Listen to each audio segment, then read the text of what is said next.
coffee and hot. Wake up, America. You've got a dog that needs walking. That's right, sunshine. Just put on a big pot of strong coffee and get ready to type your little hate mail with your opinions about kumbaya and flat earth insanity. Stand-up comedy? You want stand-up comedy? Well, we've got sit-down comedy. It's time for Coffee with the Dog. You make me laugh. I truly hope so. Already there's problems voice-wise here. Good morning, you people.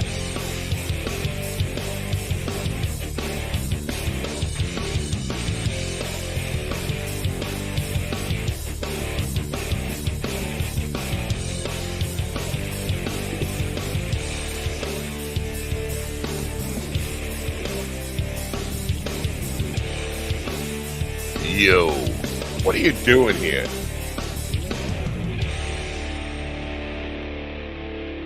A damn good coffee and hot. Good morning, folks. It is Trainwreck Tuesday. It is Tuesday, February 27th, 2024. Great to have you here. I hope it's a wonderful day where you are. Full spring is still in order around here. I think we're going to get up over 50 degrees. Yay. I believe the middle of the country, it's going to blow today. And when I mean blow, I mean blow. Lots of winds. It's still, early March. March is generally a very blustery month. Looks like it's starting already. Sandstorms and that kind of stuff. If you're in the Southwest in particular, you're going to want to wear some visors today. Anyway, I think we have a good show for you today. This morning, on the Twitter feed there, the old Twitter feed, seeing Ron Filipakowski shared a video of an Idaho librarian and somebody from the town police department or sheriff's department looking for obscene materials, looking to ban books. And we live in a time where censorship is a hot topic.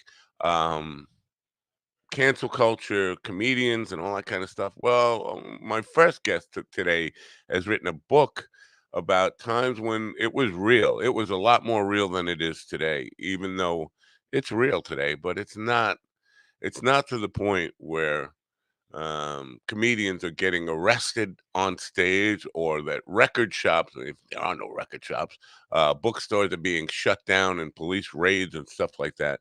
We're going to talk about that today in the first hour. And in the second hour, we got Chris Burris from SES Research, who has written a book now, Live Longer and Better.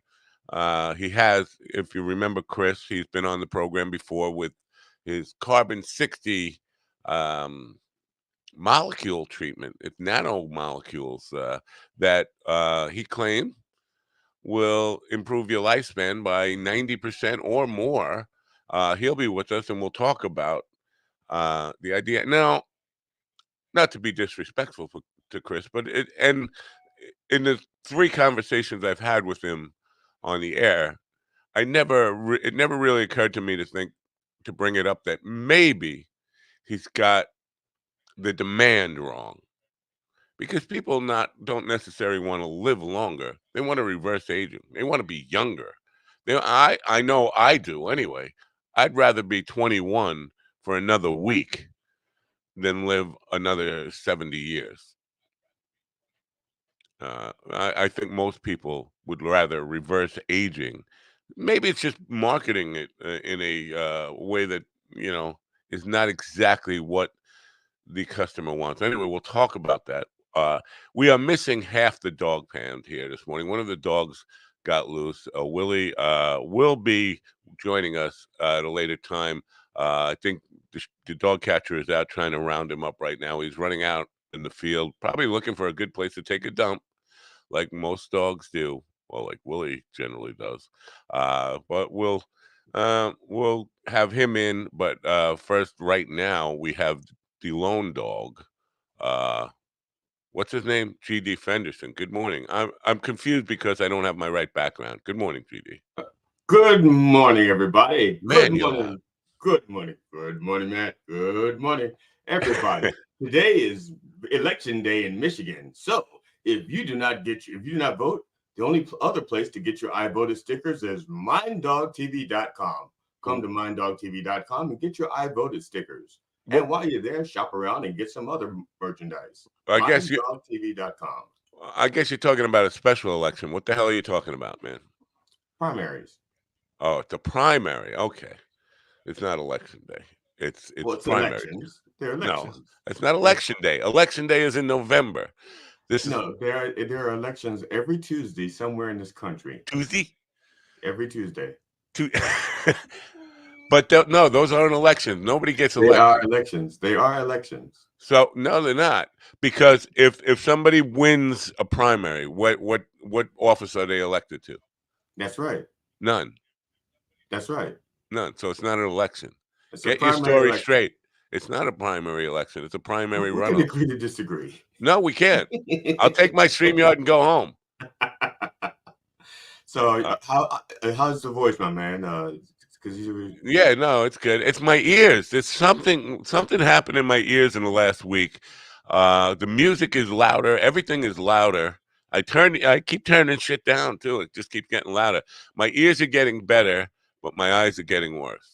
That's the problem. maybe the tumor that you've had has been shrinking and it's allowing your eardrums to It's vibrate. not a tumor. It's not a tumor. Yeah. So this Idaho book banning thing. Are you familiar with it? Are you? No, I'm not. I haven't been up on all of my idiot my country idiot things. I'm falling behind. You know what? There was a thing on again on the Twitter yesterday about people going to hell, and it had the typical people you would think of, like Democrats and whatever, but country music fans apparently on these are on the list of the evangelicals who are people who are going to hell. Country music fans. I thought they were already in hell by default. They're country music fans. I'm surprised they made the list. I am really shocked they made the list. I thought they were all together in this. I don't know, telling people who were going to go to hell. See, now I'm upset because I realize that if once I'm in hell, then chances are my hell will be to listen to country music, and damn it. All right, let me tell you who's going to hell. BLM, Antifa, Hindus, sissies, thieves. I guess it's not in any particular order here. Let me start again. BLM, Antifa, Hindu. BLM, for those of you who don't know, is the bacon lettuce mayo sandwiches. Yeah, They're no all tomato. going to hell. No tomato. Yeah. BLM, Antifa, Hindus, sissies. That makes me laugh. Thieves, Muslims, cowards, Satanists, Catholics, murderers, Democrats, sports nuts. No, that's a little extreme. Sports nuts. Does that include NASCAR? I wonder. It would have to, because I think it's the idol worship. I think it's the idol worship part of it that gets them. Homosexuals, transgenders, whoremongers. See, I'm going. That's all the Christians. Yeah. Gangster rappers, Jehovah's Witnesses, country music lovers, abortion supporters, rock and roll freaks, fake Christians, porn watchers, Willie, homo huggers. Didn't they have homosexual in there? If I don't know, is there a difference between a homosexual and a homo hugger? Well, I guess it'd be different between like a tree and a tree hugger. So if somebody is gay and I hug them, I'm gonna go to hell just for hugging them. And if it's I don't know, pot smokers. See you later. I'm gone. Adulterers, Buddhists, feminists, atheists, prideful, leftists, racist, whores, and the last one I can't see because the guy's head is drug users. That doesn't. Yeah, all right. So all those people are going to hell. It sounds like hell's going to be a good time, to be honest with I you. was about to say, so apparently God is going to be very lonely. If we could just get rid of the country music lovers. I'm sorry. I can't really say. I take that back. Daisy's Nashville is one of my favorite places to play, and they're expanding up here, so I'm going to be getting more gigs at Daisy's Nashville Lounge. So, unless they heard what I just said, um, so let's just Blame it say, on me. yeah, no, yeah, it's all your fault. All your fault. Anyway, this book, I just got it yesterday. So obviously I haven't read it. Lenny Flip and Rickles. It's more than about Lenny Flip and Rickles. Lenny Oh, Flip and Rickles sounds like a thing. Uh, the forgotten history of stand-up comedy in Miami, Florida, when free speech, hard drugs, and the mafia ruled the streets. So it's far more about you know what? So far, what struck me is this idea of cancel culture uh when it was real. It was much more real than it is today. all right. So you know what, people are going to have learn a lot from this book. Now the guest I'm going to bring in is using OBS, online broadcasting system, and has a full screen of slideshow and all this stuff. Something we have not dealt with here before. It might be a little tricky, might be a little hard to see because the screen is very busy. It's got the book cover and all that kind of stuff. But I think it's time to bring them in now and see how this goes. That's why this could be Trainwreck Tuesday. Anyway, Jacob Cattell is a writer, artist, photographer, movie maker, and media freelancer raised in Mexico and Miami. He's been featured. Uh, he's been a featured author in the Miami Book Fair and featured filmmaker at the Miami International Film Festival. This is his latest book. It's called Lenny, Flip, and Rickles. Ladies and gentlemen, please welcome in Jake Cattell. Now, let me see if I can just. Uh-oh, we got the echo back, Jake. I don't know what happened there. Napo, what up? Yeah, Napo. Wait, do this. Try putting the two of us stacked and then putting Yeah. him solo. No, Okay, that'll be. Jake, can you hear me? Yeah, I got you. Okay, yeah, and we got no echo again. Every once in a while, you get the Lou Gehrig's echo, where you feel like you're the luckiest person on the face of the earth. Hold up. Matt, can I try one thing? Yes. Can we try putting you over there so that his face is closer to yours right now? His face is like way off in the distance. No, he's doing no. Mind your own business. He's doing that through OBS. Okay. No, not. I meant to just flip your two squares, not his face and his thing. That's his thing. No, we can't do that. We can't put you over where he is and he over here, so that he and I are stacked. We could do that. No, we're I was not just doing trying to that. get his face closer to you for the conversation. No. It's not. What do I don't know anything about comedy or Live streams either. No. Good morning, Jake. Thanks for being here. Good morning. Yeah. So the book. Now, so far, I just got it yesterday afternoon. I don't know if you're aware of that, but I got a picture of your front porch. yeah, right. Oh yeah, that's right. Amazon will do that. Now, I thought it was just going to be specifically about. I assumed it was just going to be specifically about Lenny Bruce, Flip Wilson, and Don Rickles, but it's about much more than that. You start with Belle Bart, who I never even heard of. You want to explain the beginning of this book and how it relates to censorship and cancel culture in those times in the early 60s. Yeah, man. Thank you for having me here today, man. And by the way, you come highly recommended from Jackie the Joke Man Martlin. Yeah. Got me on this show. Jackie the Joke Man Martlin brought me on this show. Hey, Napo is official. And whatever the coffee with the dog does is real. I'm here drinking Bustelo. Cheers. You know what I'm saying? A little Cuban coffee for the morning, get the day started. Oh, nice. Cuban coffee. Out of the jar. Yeah. Now, Miami plays a pivotal role in this, and we don't think of Miami as like a big comedy hub anymore. But obviously, it was in the 60s a lot bigger. Of course, the proximity to Cuba in the 50s, where it was Cuba was like a vacation spot for mobsters and people with big money to go gamble. Tell me about the history of comedy in Miami. Well, now let me get back to your first question, but definitely the book starts with the Connecticut Party record raids of 1962, where 9 different record retailers were actually arrested. That means the store owners. That would be like if somebody went to your Barnes and Noble or your little mom and pop and wherever you're at today and arrested the shopkeeper for selling any kind of record that they might have, Two Live Crew or you just whatever. If they just arrested the shopkeeper for that, that's what happened in 1962 in Connecticut, and Yeah, part of it was Bell Bart, Pearl Williams, and B.S. Pulley. Now the book is all about the uncensored comedy history of Miami, Florida, going from about 1940 to 1980. In 1940, Miami Beach, before Las Vegas, was actually the American capital of stand-up comedy.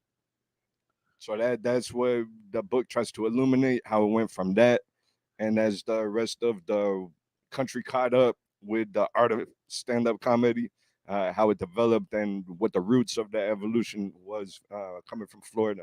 In the very background, cool. my bad, I'm listening. What's up? Yeah, very cool stuff in so far in the book. Now, Belle Bart, though, I was not familiar with her, and I'm wondering if that material can be found anywhere because you point out a couple of things. First of all, that her records were pretty dirty. And I remember, at that time I was growing up, and we had Red Fox records and things like that were pretty dirty.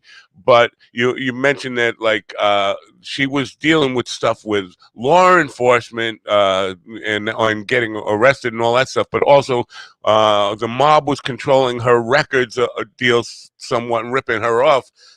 So she was only making money from doing live shows. So she was getting arrested for records that weren't even making her any money. Do I have that correct? Nah, somewhat. Well, people got arrested for selling her records, and then she got arrested for performing. She got arrested in the Sunset Strip, 1 mile, less than a mile away from where the Comedy Store was built. She was arrested in the 50s for indecent performance using dirty Anglo-Saxon words. I think they called it. But, Dirty yeah, Anglo-Saxon words. I mean, she got dirty on stage, but the stuff on her records was, by today's standards, extremely tame. You wouldn't. It's not fuck shit bitch. It's nothing like that at all. It's actually like relatively clean in terms of what she's actually saying, but it's a lot of double entendres. The All same right. way that Red Fox started out. The first party record ever was Red Fox in '56. They tried to give the credit to Mort Saw, but that's not really the case. The first one was Do Two Records, Dootsy Williams, who had the Penguins, um, Earth Angel. After he did Earth Angel, he started a comedy label, and the first guy that he had on it was Red Fox. And if you listen to that, he farts on the mic. He says a lot of stuff, but it's more like double entendres, like flipping a word that means one thing, but he's talking about something else. That's how a Right. lot of the Yeah, dirtiness we had that was. album in our basement. Oh, cool. We were the only family in the neighborhood that had that album in their basement. So every kid in the neighborhood that wanted to hear dirty shit came to my house to hear it. Yeah, Wow. similar in my neighborhood. My father was the only one on my block that had a ton of like Red Fox records. Flip Wilson Yeah. wasn't all that dirty though. But the thing that strikes me about now, we start out with women, which you know what, women in comedy is a kind of a touchy issue because I don't know. The biggest earners in comedy today are obviously men, and women have always felt like they're unrecognized. But in that day, a lot of great. You got Moms Mabley, you got Yeah. uh, Belle Bard, who I did not know. You had Pearl Williams. You had lots of people that were very successful ladies in comedy. So that was different in those days. Yeah. I think it's probably the same as it is different. I mean, there's 20 comics featured in the book. I think it's four different funny women. I got Belle Bart, Pearl Williams, LaWanda Page, Moms Mabley, and 16 other different comics Yeah. that just Moms rounds Mabley. it out. Now, you mentioned a mile from where the Comedy Store was built, but the Comedy Store wasn't open until 15, 20 years later, right? Or something like that. Now, because there's a lot of things that got me confused about here, because the history of stand-up comedy, people think it started with the advent of comedy clubs, but there were gigs for, like, Lenny Bruce, you say, or like got his start in Brooklyn, where he was paid $12 a week for telling jokes at a club. Yeah. Well, it wasn't a comedy club though. It was like a variety club or something.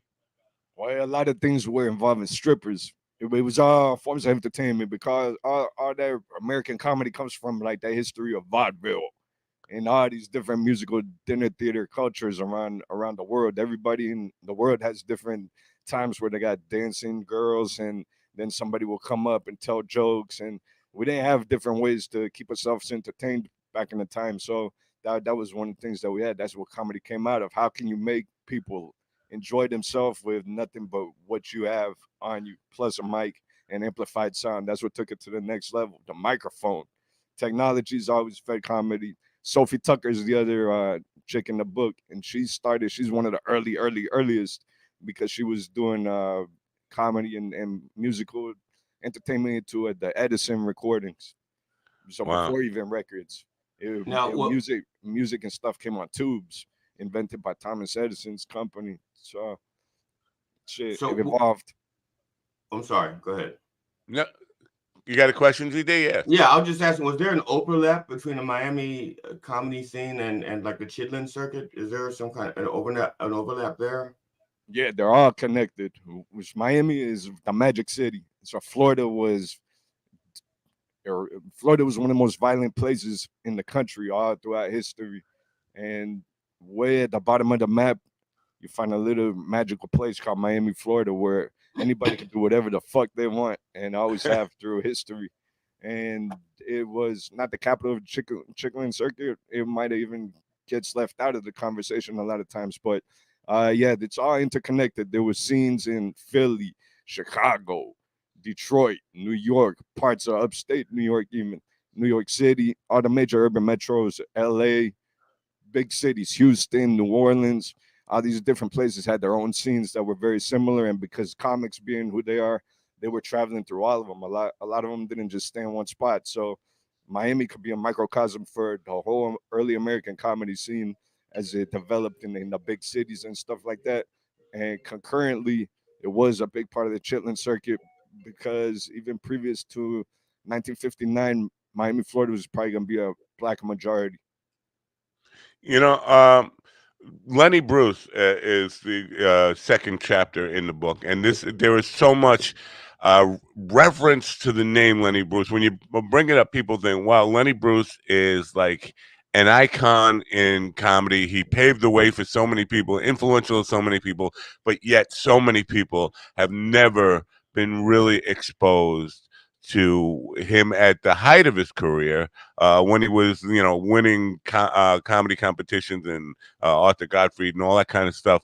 What we see, what the only kind of stuff that is left of him, as far as I can tell, is YouTube videos from when right before he died, when he wasn't even trying to be funny anymore. He was just reciting his court cases Right. on stage. Have you been able to find any real uh content from Lenny Bruce that would show his genius? I think what you say is right about the conversation about him is generally not about how funny he was or anything like that. It was more about how they tried to destroy him for just free speech. He got arrested in Chicago, Miami, LA. He couldn't perform in anywhere except even Northern California after a while. So how funny he was doesn't really become part of the conversation too much when people talk about him. But what I really discovered about his time in Miami was the love story between him and Honey Harlow, which was a Yeah. stripper that he met in Baltimore, and they had like a honeymoon in Miami basically, and they were married from 1950 to 57. Everything fell apart, but there was about just a one golden year in the beach where when they first met, when they first got together, when they were just loving life, and he was being looking forward to comedy as a way to make people laugh instead of having to be the scapegoat for. Actually, I think it was like he really pissed off the Catholic Church, he did a bit in Chicago called Religions Inc. And that's you see, even Flip Wilson did something similar with the Church of What's Happening Now. But and a lot of different comedians have done it. George Carlin has talked about hypocrisy within different religious circles and stuff like that, and that pissed a lot of people off. So yeah, you're right. You don't hear too much about Lenny Bruce, how funny he was, but with this book, I find people who is already proven to be pioneers, and then look for different new things, investigations that people haven't seen about with their time in Florida. He's definitely GD. You there? I Yeah, think yeah. we're having some connectivity problems. I don't know if it was my neighborhood. Something just went out. It's Uh, like flicker. but we're back. Yeah, That's unusual. But I was just gonna say, Lenny definitely fits into a lot of these categories that I read out about people who are going to hell, according to this Twitter feed I found yesterday. The affair with what was her name? Honey Honey Harlow? Is Harlow. that was it? Yeah, Honey Harlow. She's a beautiful Yeah. redhead bombshell. She was the youngest woman in Florida history at the time to do a year in Rayford State Prison. First time she came to Miami was from Detroit. Even though she's from Arkansas, she and three friends, one girl and two guys. They stole a bunch of cars, one after the other. Stole a car, hot wire it, bam, joyride, run it to the out of gas. They made it all the way to Florida, to Miami, and they ended up getting arrested once they left for robbery. They robbed a gas station or something like that, and she was the youngest white white girl. She was 17, youngest white girl in Florida history at the time to do a year in Rayford State Prison. That's who Wow. Lenny Bruce fell in love with.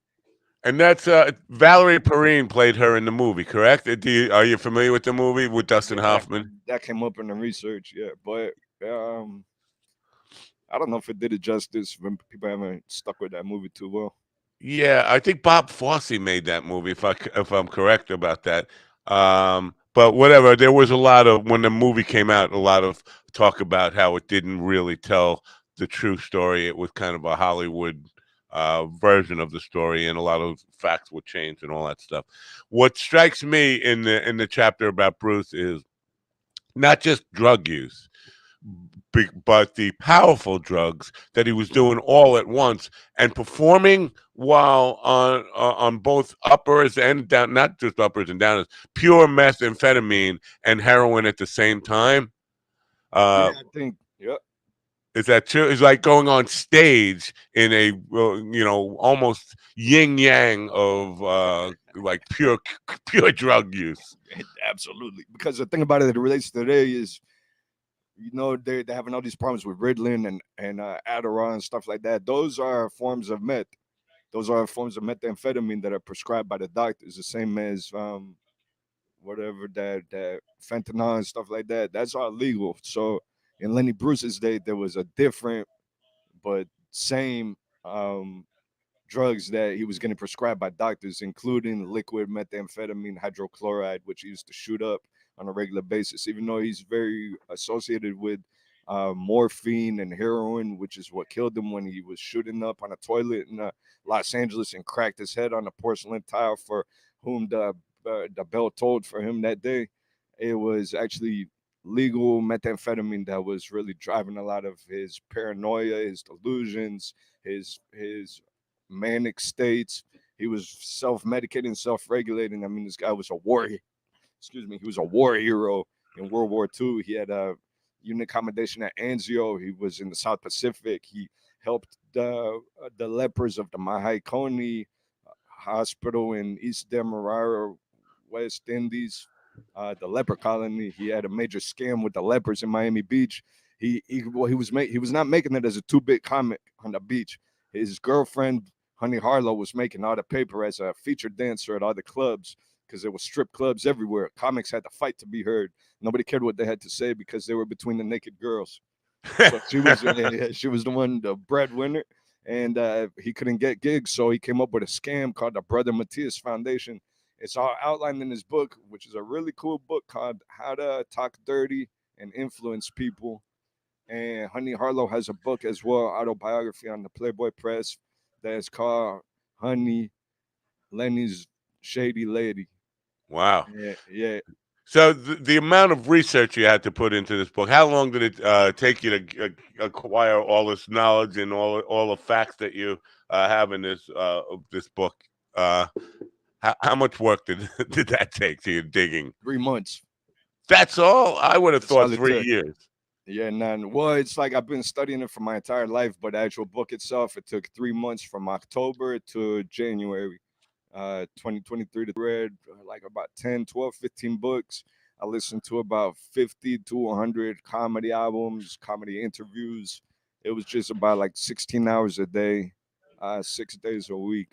So about 1,000 hours of research and writing it. And it was all made possible because of Sam and Dave. Sam Moore and Joyce Moore out of Miami, Florida. If you ever heard of Soul Man, the Blues Brothers, Hold On, I'm Coming, Something's Wrong with My Baby, or the real soul music. Yeah, A lot yeah. of people don't know that Sam and Dave were actually from Miami, from the talent show circuit of Liberty City in Overtown, and they were connected with the mafia, and all the comedy and the music entertainment was connected because it was Right. not only strippers, it was the strippers, there was the bands, it was all live music. This is before DJs.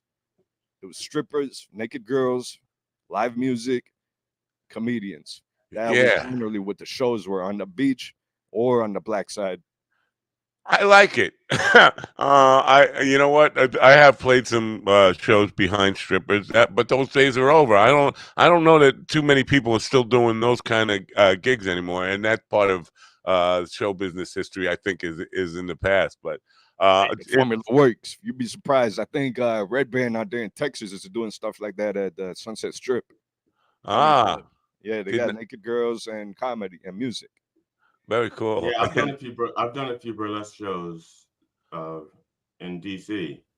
In Cool. DC. Yeah. Wow, interesting. Um, So yeah, now the influence of the mafia in all this stuff. Now they owned a lot of the clubs, and they were getting into the records and distribution and all that stuff. Uh, that is that still a thing, because we don't think of the mafia as being like what it was. But is organized crime still part of the comedy scene in some way? Hey, some things we don't talk about in that part. Something you know, Hey, nah, you already know what it is. I mean, it's this book is about the past, but through right. looking at that, we can realize what's happening now and what's going to happen in the future.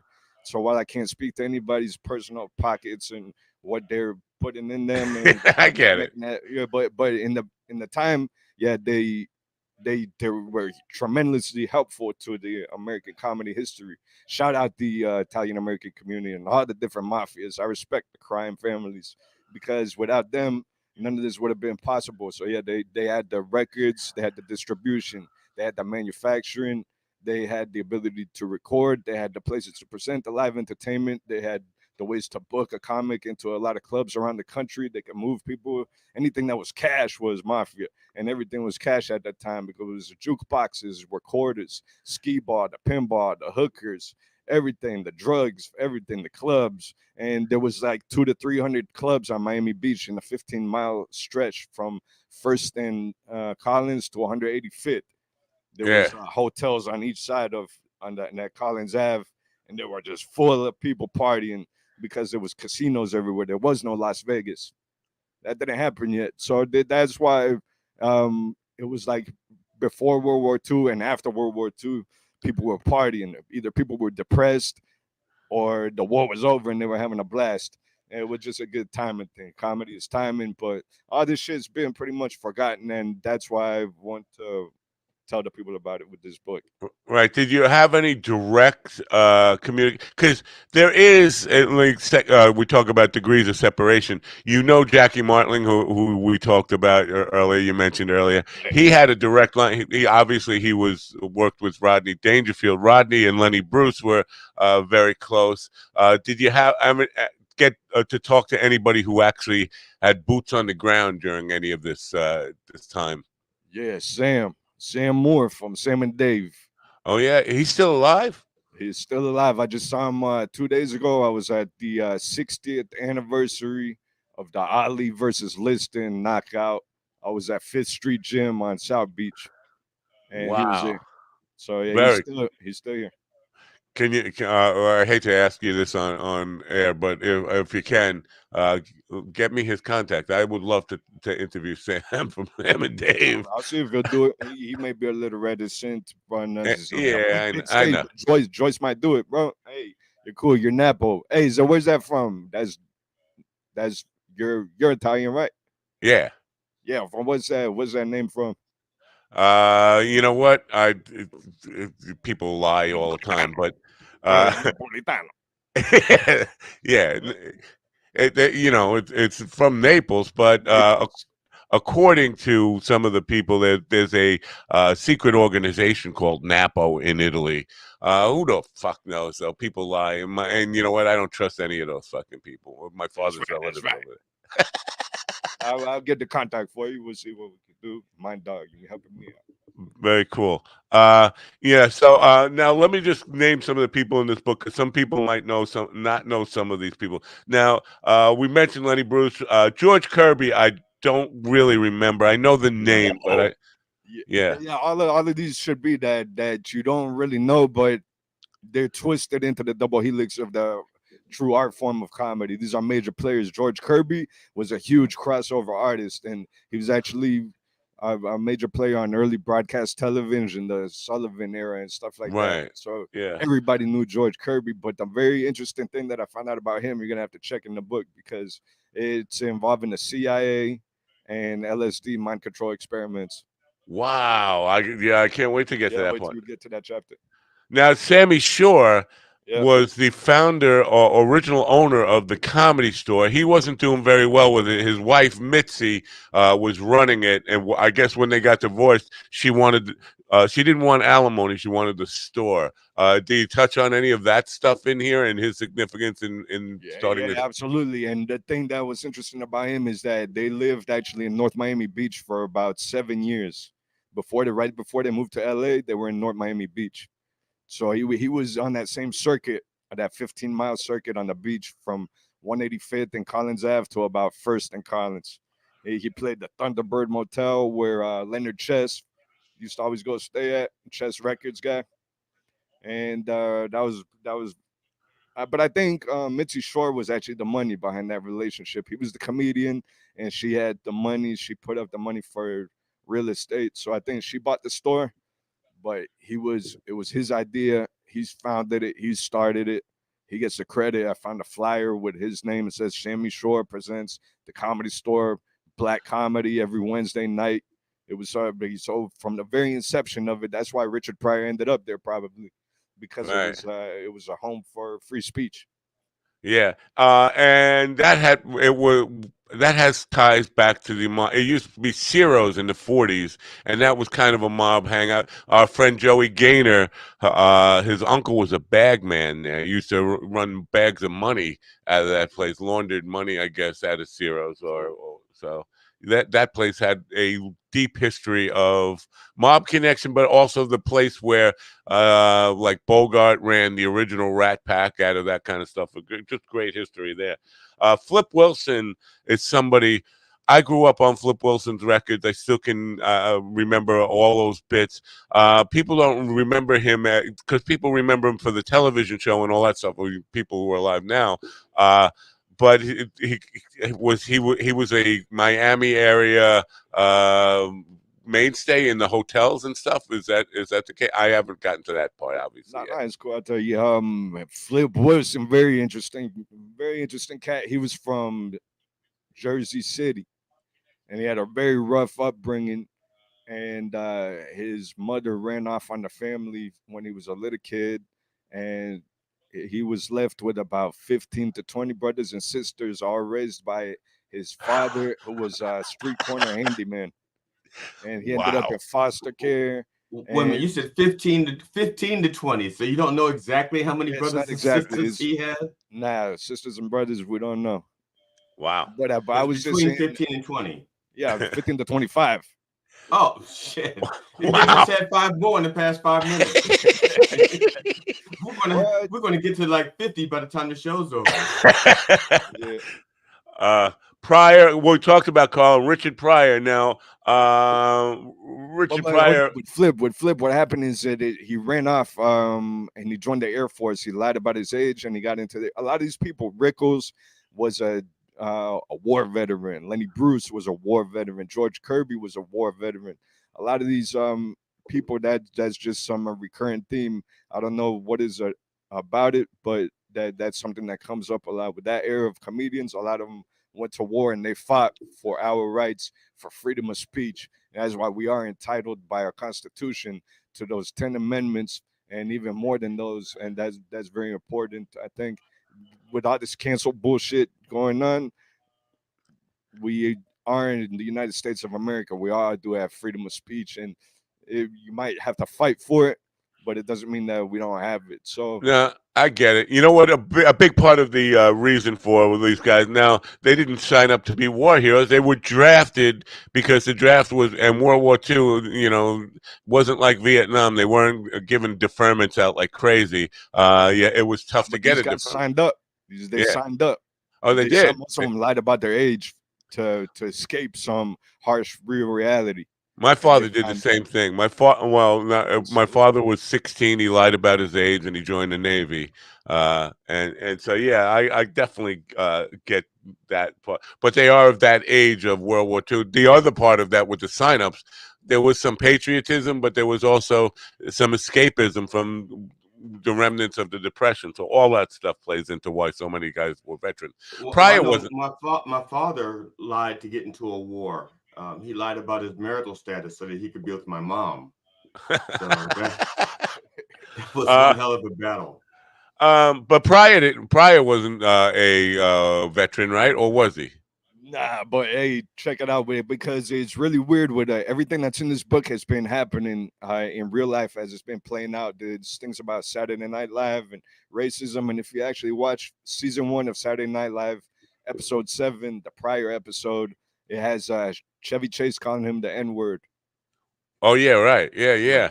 So the way that actually came about was a negotiation backstage of a Richard Pryor show at Miami Highlight on 36th Street and 37th Avenue.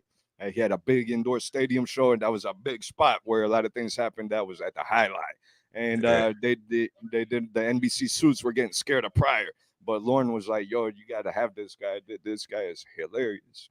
So Richard Pryor forced the issue, and he had all the suits fly down to meet him backstage at the Highlight show, and that's what the book goes into for that chapter. That's the connection there. Interesting. That's 1975. I believe you can still see that clip on YouTube. For Yeah, some reason, the cancel culture joke police have not censored that at all, and that's a good thing. It got grandfathered in. Yeah, grandfathered in. Oh, But grand wizard in. Sorry.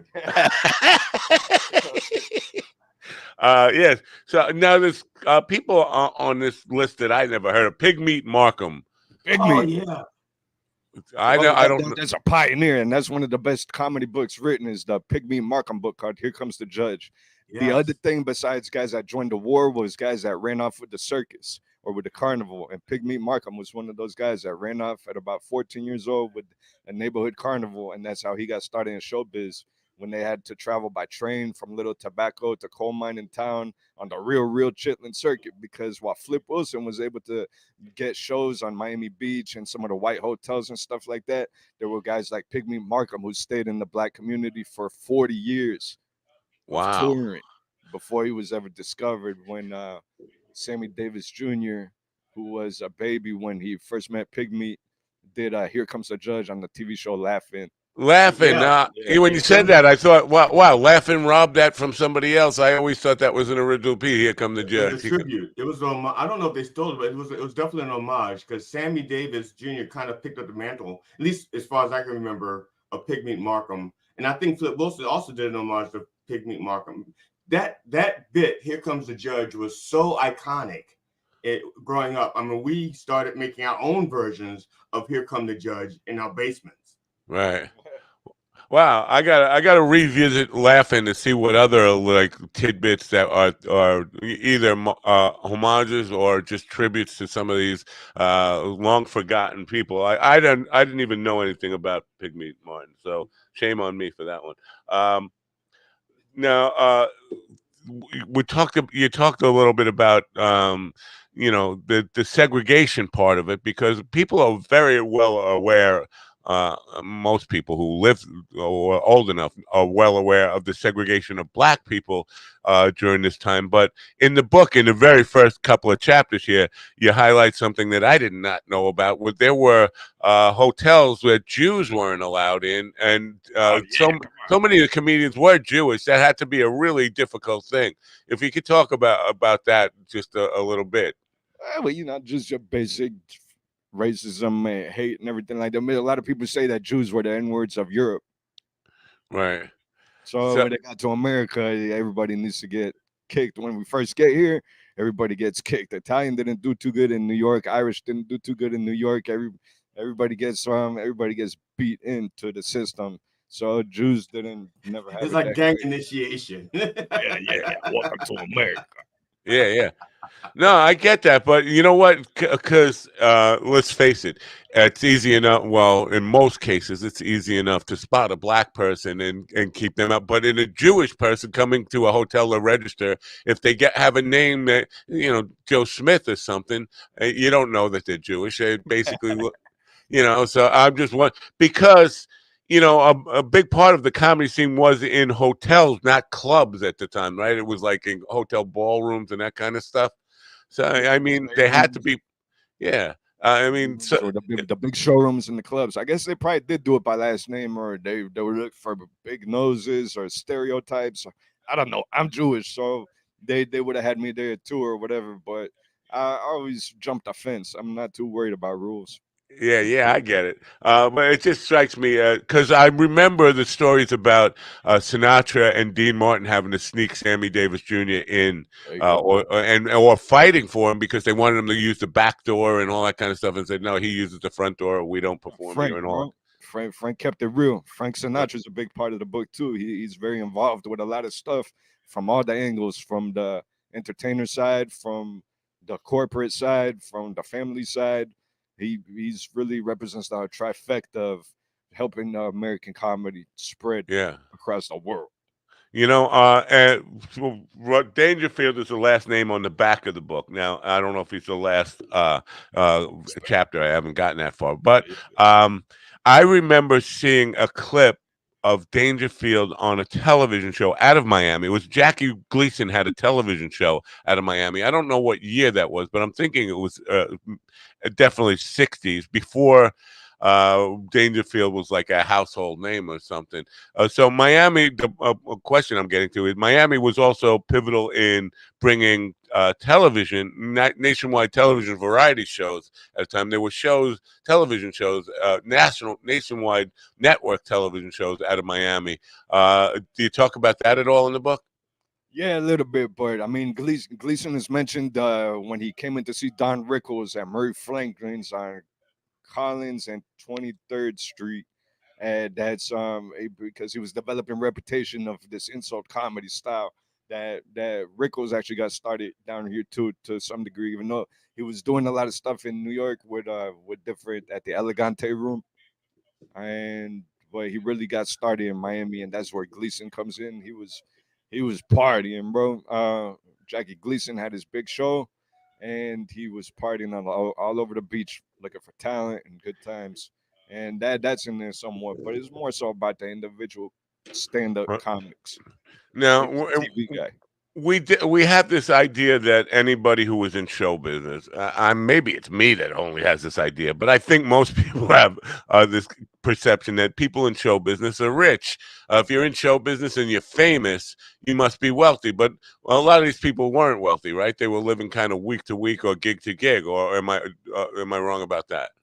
Well, comedy has always been is like a war of attrition. Who's the strongest to fit to survive?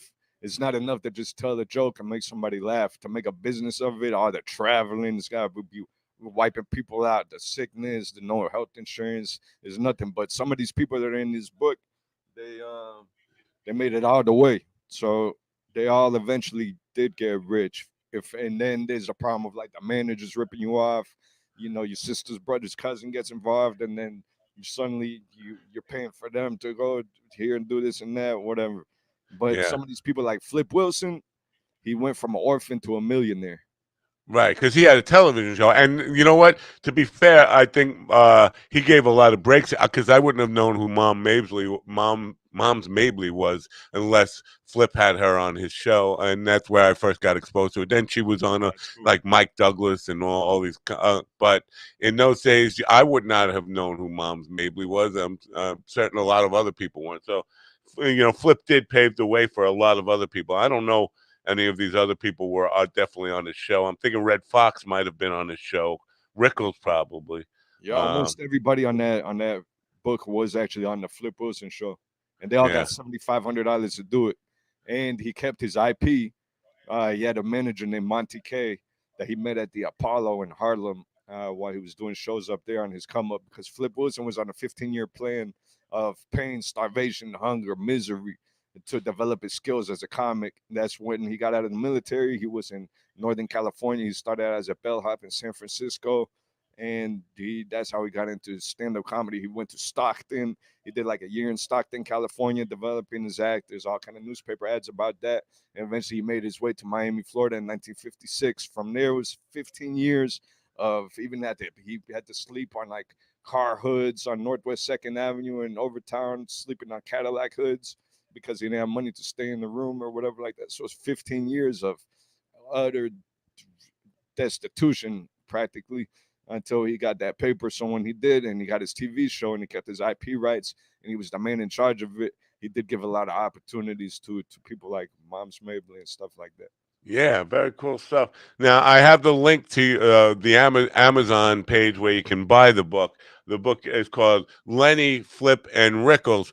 Why did you just choose to use just those three names in the title rather than because this idea on the back cover about the forgotten history of stand-up comedy in Miami, I don't know if that's a sexy title, but it definitely is more about because the book's not just about Lenny, Flip, and Rickles.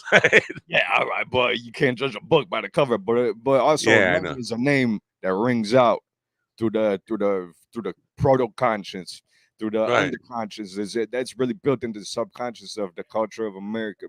So they put Lenny there and put Rickles there and then sneak Flip because even though he was getting 50 million viewers a week on TV at the height of the show, he's relatively forgotten today. But Yeah. Lenny is still a comedy name. Rickles is still a comedy name. So then Flip is right there in the middle, and that shit. I just thought it sounded good. Yeah, you know what? I wasn't even aware that Flip Wilson had passed until GD mentioned it to me yesterday. I was like, but he was it was a big influence on me. I mean, obviously, my father had all the Flip Wilson records, as I mentioned, but the television show was one of the first that I can remember where a black person actually had a major prime time show on television. He preceded, Sanford and Son and whatever came Yeah, he was the after that. first. Yeah. Uh, Now, what is the comedy scene in Miami like today? Is it still because I have lots of friends who go to Florida, but they don't mention Miami. They mention Fort Lauderdale, mention Orlando, sometimes Tampa, but we don't hear a lot about Miami comedy. Is there a thriving comedy scene in Miami? There is actually, yeah. There's the clubs. There's the improv has clubs out here, but that's one level of comedy. And if you listen to like the different podcasts of the different major comedians, they come down here. They can't really get the laughs. They don't know how to kill. They don't know. They don't understand the various different cultures and stuff like that. But on the local level, there's a lot of there's one thing called Miami comedy. I did an article about them, MiamiComedy.com on Calle Ocho News, and they do a different venue every night of the week. They do, I think, 7 or 8 comedy shows a week. So there is local comics, there is local comedy. It's happening all over Brickell, South Beach, majoritively, and those are the party areas, and so that's where you would expect people to want to spend money and have a good time. But it's not. It's not like how. It's not like the big major comics are coming down here and killing. It's more so the local comics that actually know who they're looking at. Right. Very cool stuff. Now, I appreciate you writing the book. I appreciate you getting up early and being part of the program. You coming to New York and doing some podcasts, or you're Oh gonna? yeah. I was just there. I just went up to the cellar and killed the streets. I flew into New Jersey on a Spirit Airlines $60 round trip flight. I was down there for about 25 or 30 hours or something like that. I took the 62 bus from Newark Liberty Airport to Penn Station, New Jersey. I took the PATH train from Penn Station, New Jersey to World Trade, and I walked from World Trade up to the Comedy Cellar doing my promotions along the way. And so, wait, who's next? The Stand. I know. What do you recommend? Where should I go in New York? I don't know. I You know what? recommend Matt's house. I recommend going to Matt's house, promoting the book from there. Oh He's yeah, I'm already gonna promote it for he's sure. he's already there. New York. I don't know. I don't know. I'm not a. You know what? Well, Texas. Chrissy Mars show and the Compound Media stuff is probably a good place to get some exposure to this. I think you know what.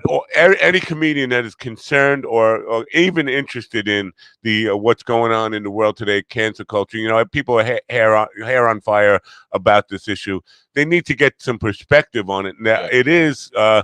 it is a important issue, but it also is important to know the history of and these people who are willing to get arrested for it. I don't know if willing to get arrested for it. But they put up with getting arrested for it and all that kind of stuff. And just lastly, in the very first chapter of Bell Bart, you talk about using the First Amendment to actually censor her in a way. Can you explain what that's all about? Yeah, that was a trifecta. That was a 3-for-1 where let's see what exactly how I stated it or whatever. It was the First Amendment is what we all have, but they used the Fourth Amendment to search and seizure this stuff, and it was through the freedom of the press.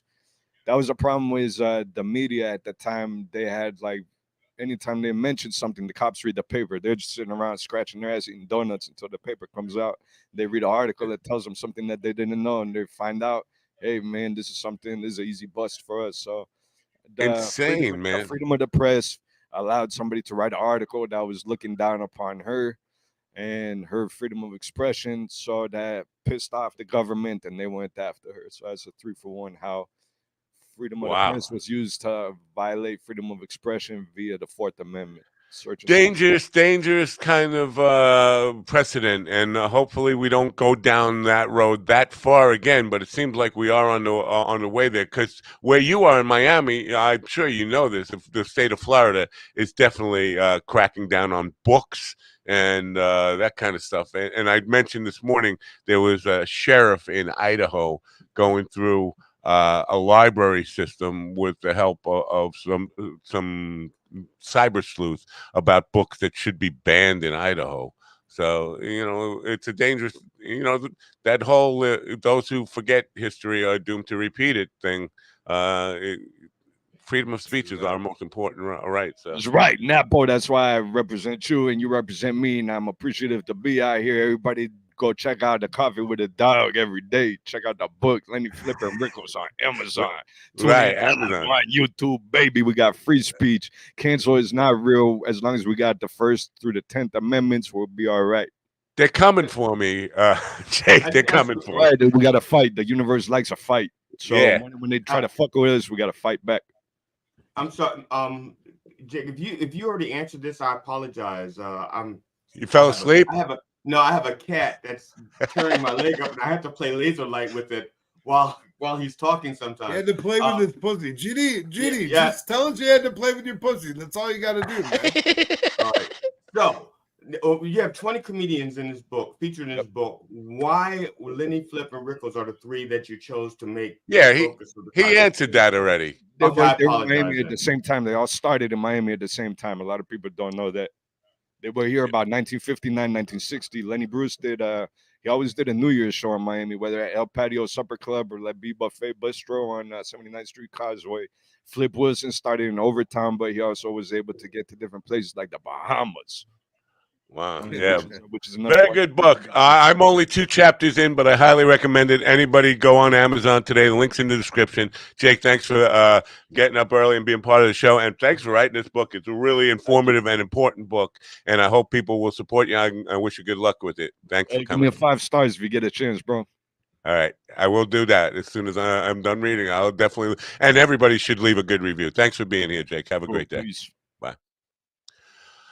Jacob Cattell, man. The book again is Lenny, Flip, and Rickles. It's available at Amazon at that link you see going across the screen. Good morning, Willie. We didn't get a chance to say good morning to you. Good morning. I'm so sorry I'm late. I apologize. No You got sweat, that football man. coach. You got that football coach look going again. It's like the one-wheel coach. I thought he was fighting a war. It looked more like a soldier, like an escaped Ukrainian soldier. Yes, yeah. Yeah, you know what? Actually, that's actually the look that this shirt was intended for when it was purchased. That is true.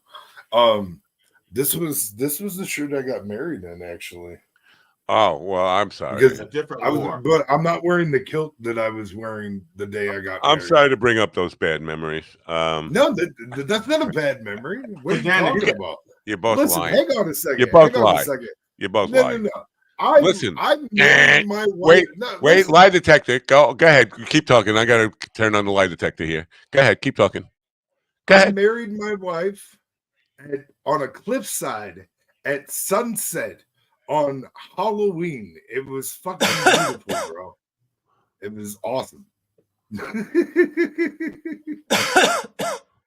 Lie detector. But I will say it was the twilight of sunset. Did I say sunrise? I meant sunset. I think I said sunrise at first.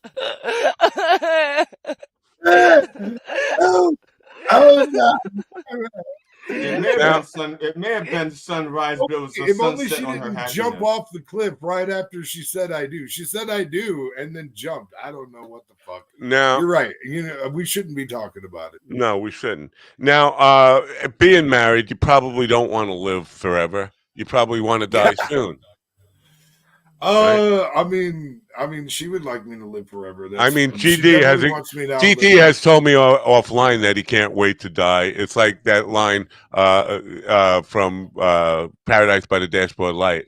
Hurry up, man alive. Yeah. If I got to spend another minute with you, I don't think I can barely survive.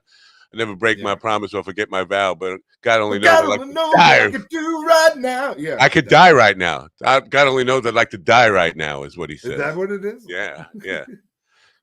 But he won't say that online. He will say how much he loves his wife and actually in one of my specials, I talk about how my wife would like to kill me, but she can't. Yeah, I mean, I gotta add some time to my life because these are I gotta get some balance going. Well, here's why I'm talking about that. Our next guest, and I'm gonna play a commercial before I bring him in, but our next guest is all about helping you live. I don't know, till like 22, 24. That's 200 more years. I've been smoking these since I was 8. How many years do you think I got left? On that one cigarette? If you take My Vital C, you probably could reverse the effects of all those cigarettes and all the methamphetamine and all the everything else that you've done, and live forever. Live forever. Unfortunately, you'll have don't forget the acid and the mushrooms and the cocaine. Yeah, you'll have the years and the same face. So think about that, Willie.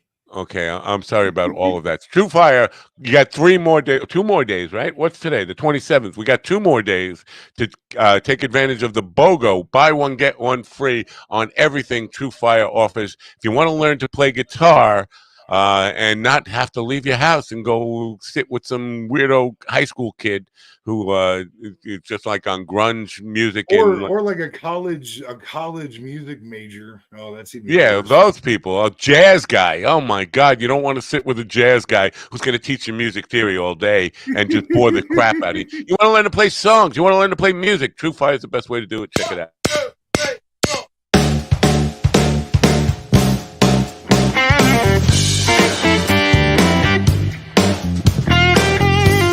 Over 2 million guitar players worldwide learn, practice, and play with TrueFire.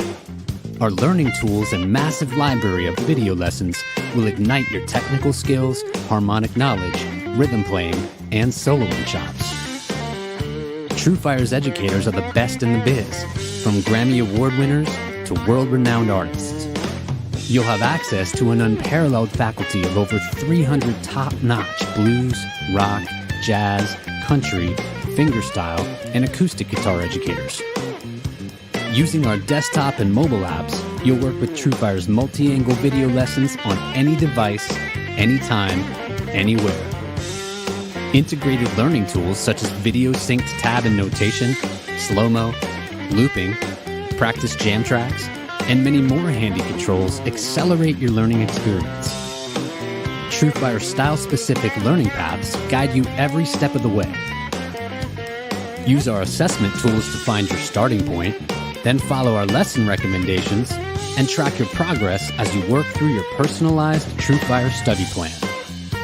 Progress faster with private one-on-one instruction, group lessons, multi-track video jams, live streams, song lessons, student forums, TrueFire's Riff magazine, premium jam tracks, and much, much more. With thousands of 5-star ratings and reviews from amateur and pro players alike, all right, get to the BOGO good part. Company with the world's most comprehensive guitar learning platform. Grab your guitar and ignite your musicality. Sign up free for an all-access trial today. Yeah, sign up free to get your all-access trial today. Hey, no need to get loud.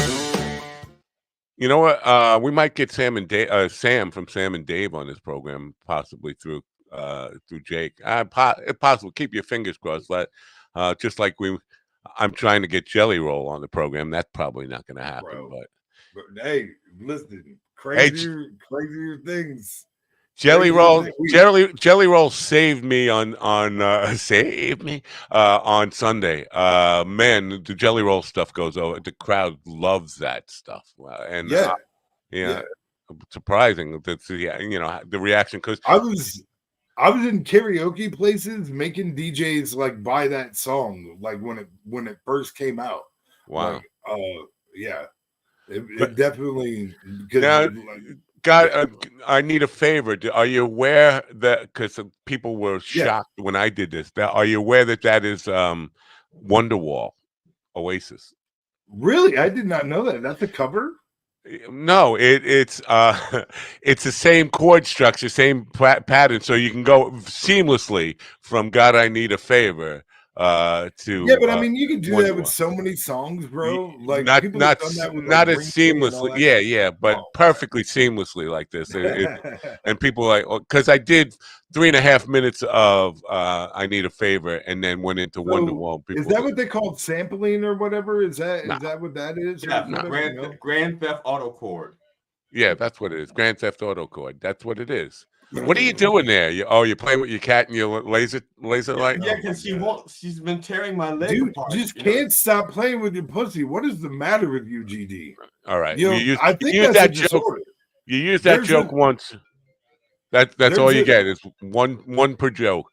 But he continues to do it. Oh, you want me to come up with? All right. Yeah, come up with something new for the next one.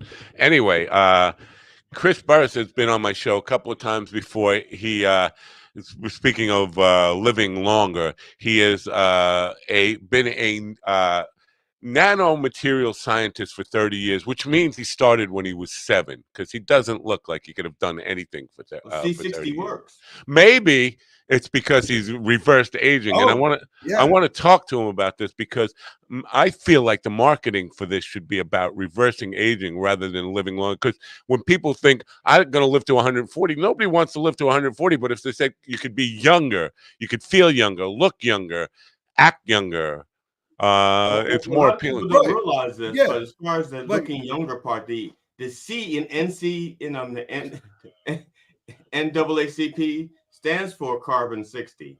I did not know. But here's the deal. Particle. That's what Chris could actually be 97, and he just looks really young. He's here now, and he's written a new book called Live Longer and Better. Chris Burris, welcome back to the program. Good to see you, my friend. Man, it's so good to be back. I'm excited to be here. I have this sneaky suspicion that this is going to be both the most challenging and the most fun interview that I will do on this book tour. I just did a longevity summit. Now my product is in the NAACP. Like this is this is gold. This is marketing gold, I think. I hope so. I hope it actually helped you. But let's, because a lot of people don't even know about My Vital C and what it really is. Maybe you should just start there and tell people about the product that started you on the book and summit and all that kind of stuff. Yeah, and all of this, the book is called Live Longer and Better. Your journey to living longer and better has never been more achievable than today. I thought that was enough words to put in the title, and then I stopped. the story in the book, right? So you've got it's on the page there. Is the story of this molecule, my association with this molecule, and then like, what is this molecule? Back in 1985, 3 scientists here in Rice University, that's in Houston, where I'm based, discovered the third form of carbon. Those 3 scientists who discovered it actually went on to win the Nobel Prize for that discovery. So we're talking about a Nobel Prize winning molecule. Well, the molecule can't win the prize, but you know, the 3 scientists who discovered the molecule actually accepting won an award for the molecule. The 3 scientists. Listen, a bunch of atoms just went up there and got it anyway. That's a whole lot of them, trillions. So the shape of the molecule is something that's very unique. So if you imagine a soccer ball, the lines on the soccer ball represent the bonds between the carbon atoms. You have a spherical molecule of 60 carbon atoms. It's the first closed cage molecule. Any atom, it's big enough for any atom on the periodic chart to fit inside of it. And this molecule it performs as well or better than the current best material in almost every application. So it makes better inks, batteries, tires, photocells. And this is often where people are like, wait, I thought we were talking about a health supplement. You just said batteries, tires, and photocells. I never thought about my car battery. What components of my car battery should I be consuming on a daily basis? And actually, the story gets worse. They actually thought the molecule would be toxic. There's some shapes on the exterior of that soccer. By the way, we call that molecule ESS60. Some shapes on the exterior of that ESS60 molecule are reminiscent of benzene. Benzene is known to be toxic. It's known to be carcinogenic. And so they thought this soccer ball shaped molecule would be toxic. They put it in a toxicity study. By the way, my lab provided the material, were mentioned in the original peer-reviewed publication. And instead of being toxic, the test subjects that they gave it to, in this case, it was Wistar rats, lived 90% longer than the control group. Wow.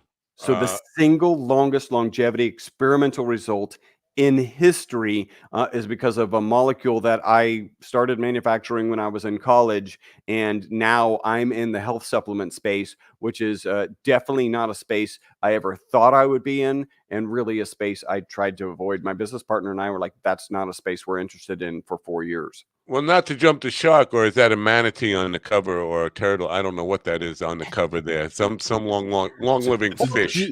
Yes, the blue whale. Yeah, but you talk about not expecting to be in the food supplement or health supplement field. You probably didn't expect to be in the author field and publishing field. No. And I just finished a longevity summit. So the book is really kind of born out of, you know, why do you write a book? You write a book because you've got some information that you want to share. Let's be realistic. You're also hoping to create some expertise for yourself. So I've put these experiences that I've gone through from the beginning related to this ESS60 molecule. And I just have always believed in giving back. And what I did most recently in kind of giving back the knowledge that I've accumulated is I ran a longevity summit. It actually is running, started yesterday. It's 55 interviews with longevity experts in the longevity space, including some really big ones. And I'll be interested because you guys are not necessarily in the longevity space. I'll be interested if you've heard of these. The first one would be Dave Asprey. I heard the name. Right? He created Bulletproof Coffee. that you probably have heard of, right? Bulletproof Coffee has a lot more notoriety. And he also created the concept and the name biohacker, right? So he's probably got we'll put it in IG perspective. He's got 1 million followers on IG, right? So he's somebody. Next was Ben Greenfield, who I'm imagining you haven't heard of, but he's pretty big in longevity and biohacking spaces. He's written like 14 books, just an unbelievable wealth of knowledge, and really does a great job. He has kind of rote memory when he's regurgitating these. I called them knowledge bombs when I interviewed him, because he just dropped them all over the place. And then finally, Dr. Gundry. You also might have heard of. He's a 4-time New York Times bestselling author. His most recent book was Gut Check. And so I really was able to tap into a wealth of knowledge in the longevity community to put together this longevity summit of 55 experts. Interesting. Now, I just want to say that Mike Chavola says, I have questions for this guy. If you have questions, serious questions in the chat room, we will try to get to them as time allows. So if you have them. Non-serious questions too, right? Like unserious, non-serious. Is it non-serious, unserious? Unserious? Yeah. You know what? I don't know. Yes. But now, what about this idea? Because longevity puts in people's mind a image of living longer, and of course, in the title is "Live Longer and Better." But more, I think, especially women, but a lot of people more interested in reversing the aging process and being younger than living longer. They're two separate things in my mind, as far as a marketing perspective. Have you considered that, like talking more about the reversing the aging thing rather than, live forever, live to 140? Well, yeah, and you bring up a really big point, and it turns out that the medical community is in a quantum shift about how they think about aging. I mean, to give some perspective, when I initially tell that story of these Wistar rats living 90% longer, I tend to get 2 responses. The first one is if they're from New York. They're like, why would we want a rat to live longer? Chris, you're an evil person. We need to bury this study, and hopefully I'll never see you again. That's just New Yorkers. The other people, a lot of people are like, why would I want to live longer? This goes directly to your question, right? Why would I want to live longer? And it's because what the question they're hearing is exactly what you're saying is, I'm going to live longer and I'm going to be in an infirmed and debilitated state. Why would I want to do that? But if you change the question and you're like, hey, if you had the same mental capacity that you have today and you had the same physical capacity that you have today, would you then be interested in living longer? Now, it's not everyone. Not everyone says yes, but it really changes the. But I think a lot of people don't have concern about quality. Wait, one at a time. Yeah. Willie, go. I would say that the concern about quality of life is probably what gets most people, because, like, for me, like, I don't want to be stuck having people wipe my ass for 50 years. Like, that's not a position I want to be in. Right. Bent over. But if my quality of life is good, then yeah, no, that would be, I could see how that would be a great thing. Well, let me just, because you were just talking about mental capacity, and I would like the mental capacity I had 15 years ago, because I'm already feel like you can talk about presidential candidates and their cognitive decline. I feel like I'm at 64, and I feel like it's already setting in with me. That reversing that to, because I don't, if you give me the chance of keeping this state of mind till I'm 140, I guess, but I would rather have my 45-year-old brain. And so that I don't know if you can make that promise, or have you addressed that to find out if there, because like I mentioned jokingly, you could have been 60 when you started this thing and be 97 right now, and then that's a much more attractive, compelling story.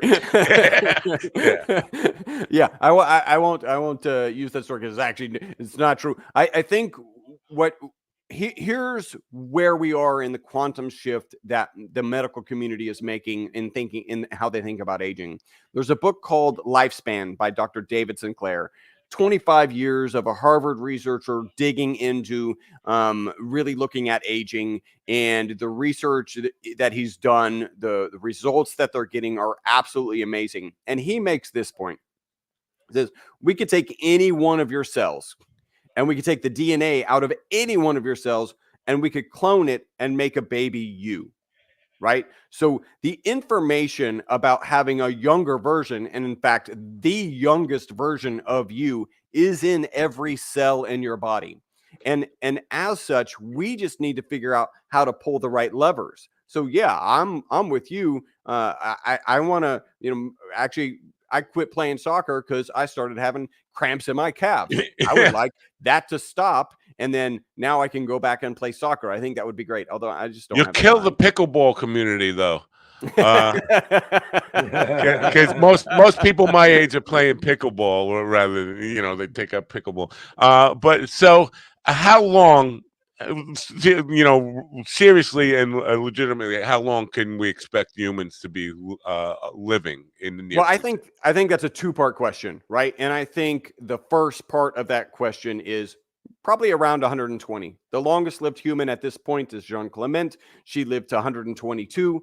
I don't remember if she smoked cigarettes. That subject came up. A lot of these people in the blue zones areas actually do smoke and then drink wine every day. But what they have that's different is an anti-inflammatory diet, right? So diet is important, and movement, not necessarily exercise. These people live in hilly towns and they're walking up and down the hills. They don't have the phones to keep track of their steps, but they're getting 20, 30,000 steps every day. Movement's really important. Nutrition's important. So the first part of the question is answer is 120.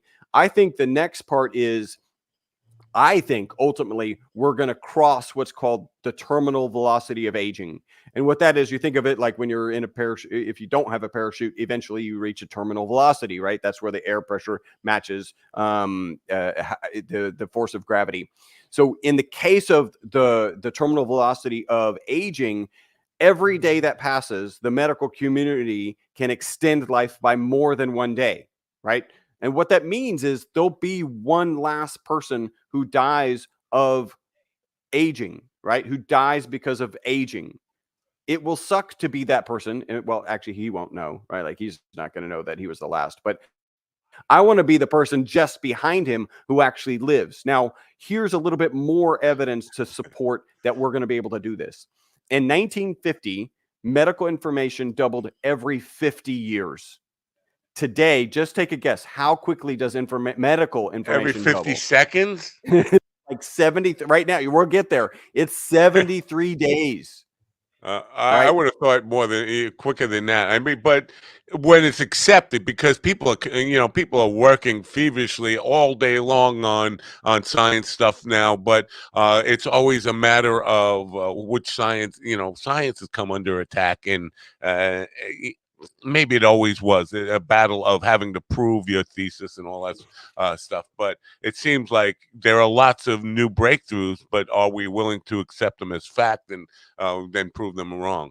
We'll get to Mike's question in a second there, but yeah. So once in 73 days is that's pretty quick. I think you're probably right. It will get down to one a day or something very in the near Well, future. think about this. It doesn't even take into account really AI's impact, because AI is so new, right? That every 73 days, in fact, ironically, I used AI to do a quick calculation of how quickly medical information will be doubling in 10 years, and it's every 15 minutes. Right. Okay. Now, Mike's question there. What is Chris's thoughts on 10-time DNA health test and Gary Brecker's program on mutated genes?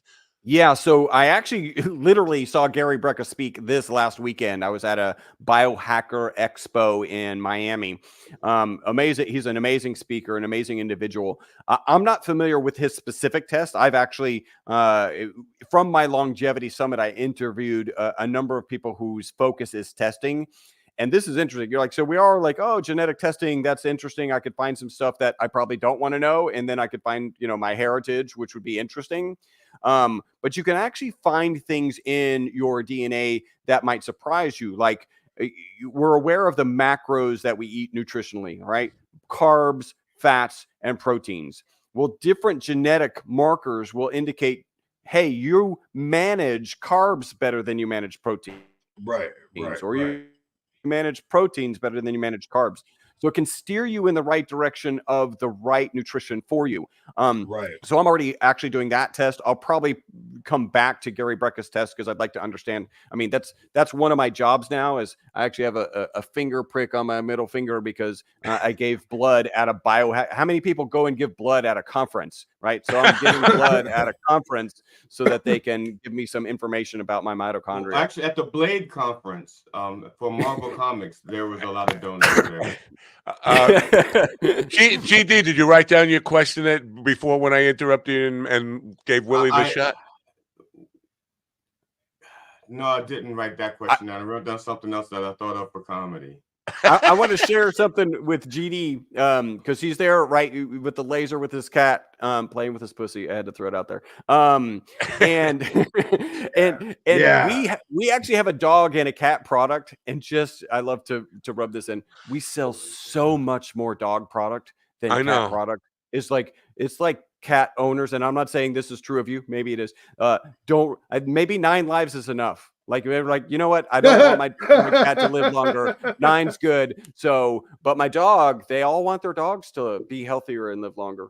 Well, back when you were on the show, hold on 1 second, CD. I'm sorry. When you were on the show originally, I bought the dog product because my son-in-law was living in a house. He had a boxer who was 15 years old at the time, and I bought it for her. She never used it, and then she died. She died 3 months later, and I was like, he was reluctant. I don't know, scared. I was like, what do you have to lose? You got a 15-year-old dog. It's not good. You know what? It's not you're going to kill her. If she dies next week anyway, she was going to die next week. But he never got to use it. Is that wasted product now? Can I use it on our cats now, the dog product? You can definitely use it on the cats. You could take it yourself. It really is our olive oil product with a little bit of bacon essence. So there's basically no difference. It just tastes bacony. Oh, I like the bacony part. What if I prefer the pet version? Jeez, it's available for human consumption. GD, I got you again. I interrupted you again. What were you saying? I'm sorry. You don't remember, do you? No, because I didn't. Because you're old and you don't take my Vital C. You forget things. You're forgetful. No, that's not it. That's not when it comes to aging, my idol has always been Burgess Meredith from Grumpy-Year-Old Men. You know, Burgess. Why? Yeah, he played Jack Lemmon's dad, and he drank like a 12-pack of beer and smoked a pack of cigarettes, and every day he had a plate of bacon, and he outlived all the doctors. That's idol. Mike has one more question here. Is the belief that TRT can reverse aging true or false in your opinion? Yeah, I don't think TRT can have, that's testosterone replacement therapy, can have a lot of advantages, right? And it's something that you want to do, take with a grain of salt, not literally the grain of salt, but you want to do your research behind it. But yeah, TRT can have some benefits, especially like just one of the guests, and he quite openly shared this, lost a testicle when he was in his teenage years, and he's been on TRT the whole time. It's probably true. Michael probably knows of this guy. His name's Jay Campbell. Pretty awesome guy. But so he talks about the challenges of being on TRT, right? Because it is very different than actually having the testicular material providing the testosterone on a kind of measured basis. And so there are some challenges. But can you relate, Willie? Willie's got the one P. I got questions now because so I lost a testicle when I was 18. And I never found any kind of hormones or anything like that. And I still ended up having 7 kids though. You know what I mean? Like without any kind of hormone, I've never taken any of that kind of stuff. And he had them with the lost testicle. I had so to be fair, 2 of my children were already, one was born and one was conceived. So I had 5 after I only had 1 testicle. Wow. Yeah, well, so clearly the 1 testicle was the only necessary one. Imagine how many kids you'd have if you had both of them. Wow. Yeah, no, I used to back in the day. I used to tell anyone ovulating in the first 2 rows, please move back. I don't want to take any chances.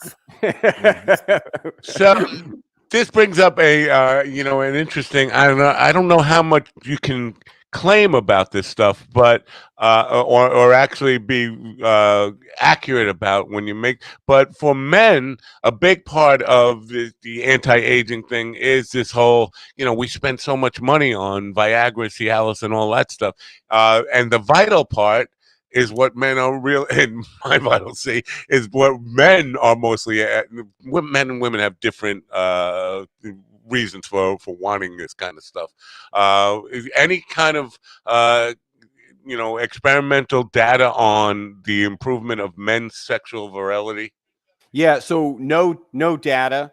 We certainly have testimonials, and by the way, might as well throw the FDA disclaimer out. The FDA has not evaluated our product; it is not intended to treat, diagnose, cure, or prevent any disease.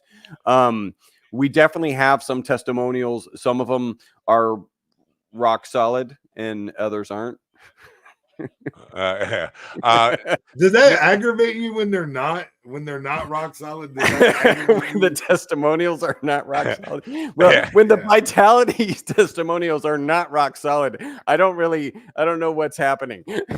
What about that? The challenge of selling this stuff, and because it's not a drug. But so is it just kind of people who are already invested in biohacking, anti-aging stuff, and just going from one product to the other, and that's who you're marketing to, or you're marketing? Can you market to a mass public who hasn't? Yours is the first product they've heard of and going to try something like this. Yeah, so we're really trying to. I mean, you bring the biggest challenge of marketing, right? So I've already shared with stuff. If you guys kind of didn't connect with me, you're like, this guy's a snake oil salesman. By the way, I never wanted to be in this industry, and I could talk about that for. Actually, it's in my book, Live Longer and Better, about why, and what ultimately pushed us into this industry. So you start talking about something that does all of this and it's in oil, like the first thought is, oh, snake oil. Yeah, I don't really want that. But when you start digging into the research, you understand it. Ultimately, we believe what this is doing, and this is current theory. We call it BOSS, buffering oxidative stress system. We know that soccer ball shaped molecule, ESS60, can get into the mitochondria. The mitochondria is, I'll try and keep this brief because it gets super geeky. The mitochondria is the powerhouse of every cell. So it's the thing that gives energy to every cell. Every cell has between 50 and 5,000 mitochondria, except for your nerve and brain cells, which have 2 million mitochondria. We know that the mitochondria, as it's producing energy, produces a negative byproduct called ROSs, reactive oxygen species. And internal to the mitochondria are two chemicals that manage that. That's glutathione and melatonin. Melatonin is the sleep hormone. So that's really important. When those get depleted, we believe this ESS60 molecule can hold those reactive oxygen species so they don't do damage. If you're improving your mitochondria, that explains why we have testimonials from head to toe. All right. Now the book. Let's turn our attention to the book because it seemed to me the book could be a one-pager by My Vital C. Go to myvitalc.com. Nothing. So I'm assuming there is a story here that you're telling. It's more of a. I don't want to call it a memoir, but it includes some of the reasons you got into this and how you got into it. Is that correct? Am I correct in that? Absolutely. I knew I was going to be an entrepreneur from age 14, and the reason is not as altruistic as one would hope. I had a picture of a Lamborghini Countach on my wall, and it was red, and the doors were open, and I could smell the leather. And I somehow, because this is way pre-internet, somehow, if you go and Google how to get a Lamborghini today, there's a billion answers. Most of them are, young guys in front of Lamborghinis they've rented telling you how to get one. But what is true, and what was true back then, I found an article and that article said that if you want one Lamborghini, you should become a neurosurgeon. If you want more than one, you should become an entrepreneur. And I'm a 14-year-old kid. Like, I can smell the leather. I want 2 of those. And so right away, I was going to be an entrepreneur. And then it was just a matter of like how that was going to manifest. All of this is in the book. My thought process was go to school, kind of understood in my family, you're going to school. There was no prep. Like, I literally graduated high school. My dad got a job in Houston. I flew down to Houston and went to the University of Houston. Like, there was no prep, but it was understood. I chose engineering because I'm good in math and science, and it was the fastest way to the highest salary. So I'd have money to invest in a business. And 2 things went wrong with that. One, it did not take 4 years. It took 6 years. And the other, as I started a business while I was still in college. Wow. Sounds like you're the kind of guy that Willie can definitely relate to, because he's the kind of guy who likes a vision board and those kind of things, and the kind of motivate. And one of the things that I'm gonna say that is very interesting to me is how you keep mentioning that you could smell the leather of the cars that you wanted. Like, taking hold of the feelings, the thoughts and emotions that go along with what you dream. Yeah, Like, generally I would those argue with things. Willie, but I'm gonna have to agree with him on that point. It's definitely it helps. It helps to make your dreams physical and feel them in a very real way. So absolutely. Yeah, we're on the same page there. I've got a dream board right over there. Now you have a co-author in the book, right? Jeremy Corsi, is that his name? Yeah, That- Dr. Jerome Corsi. Yeah. Oh, Jerome. That name sounds familiar, and I don't know why. I just because I didn't just pick that up this morning. That there's a co-author here. But the name Corsi sounds familiar. Like I should know that name. Is he famous for some? He's a 2-time New York Times #1 bestseller. Right. Okay. So to just get on the list is like a Herculean task. To get on to the #1 position is exponentially harder than to just get on the list. And he's done it not once, but actually twice. Yeah. And the story behind how we ended up working together is kind of interesting. I don't know what our time frames here. No, that's all I wanted to ask you. Like, did he approach you? You approach him? Yeah, tell us a story that's interesting about So him. I ended up on the phone. He called the office. He's taken our product for a long time. He called the office. I ended up on the phone with him. And it was a great conversation. You know, you've had these phone calls like, I don't know what's going to happen. Like, I don't think I'm getting a gig out of this, but I like the conversation. I don't know what's going to happen. And then I ended up Googling him and seeing that he was a 2-time New York Times #1 bestseller. And in my little brain was like, oh, that's why we're talking. He's going to be my co-author, because I never fancied myself a writer, and I knew I needed one, and I wanted to write a book. And so we started talking about it, and everything just fit. Everything made sense. And to be honest, I thought what was going to happen is he was going to interview me, watch some of my videos, and then he was going to go write this book, and then he was going to give it to me. I was going to read it, and I was going to go, that's a great book. Let's publish it together. And in our first meeting, he was like, all right, Chris, I need you to write down your experiences. And I was like, I guess I'm writing a book. And that's exactly what happened. And he cleaned up the prose, right? His ability to do prose, but he did give me an amazing compliment, which was he really liked my writing style, right? I'm trying to deliver value to the readers. I'm sharing a story that is, diverse and interesting. And I'm definitely self-deprecating. Like I don't think too highly of myself and really in general. Okay.